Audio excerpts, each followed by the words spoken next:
Blood is formed mainly in the bone marrow, the soft tissue inside our bones, where new blood cells are produced every second to replace the old ones. Blood is the body's lifeline, a complex fluid that keeps us alive and healthy. Flowing through our veins, it carries oxygen, nutrients, and protection to every cell. When separated in a centrifuge, blood mainly has three components: plasma, blood cells, and a thin buffy coat that contains white blood cells and platelets. More than half of blood is plasma, a yellowish liquid that transports hormones, nutrients, and waste products. Suspended in this fluid are red blood cells, packed with hemoglobin, which deliver oxygen from the lungs to tissues and return carbon dioxide to be exhaled.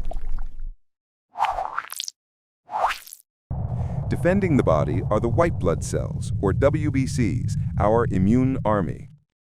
Neutrophils attack bacteria. Lymphocytes create immunity.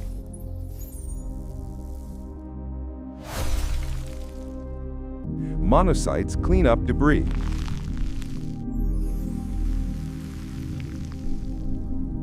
Eosinophils fight parasites.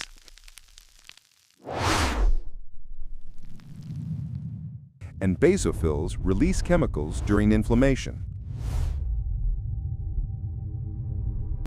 When an injury occurs, platelets rush to the damaged site, forming a mesh-like clot that seals the wound and prevents blood loss.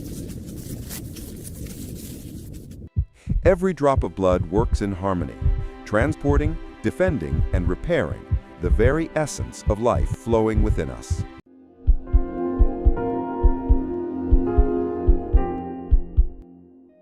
The human heart has four chambers. The two upper chambers are the atria, and the two lower chambers are the ventricles. The interatrial septum separates the two atria, and the interventricular septum is the partition between the two ventricles. The right atrium and right ventricle are connected through a tricuspid valve. As the name suggests, it has three leaflets or cusps. On the other side, the left atrium and ventricle are connected through a bicuspid valve.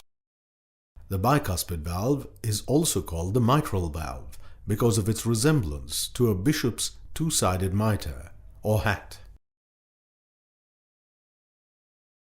The leaflets of these atrioventricular valves are connected to fibrous tissue called the chordae tendineae, which in turn are attached to papillary muscles. Contraction and relaxation of these muscles make the valves open and close.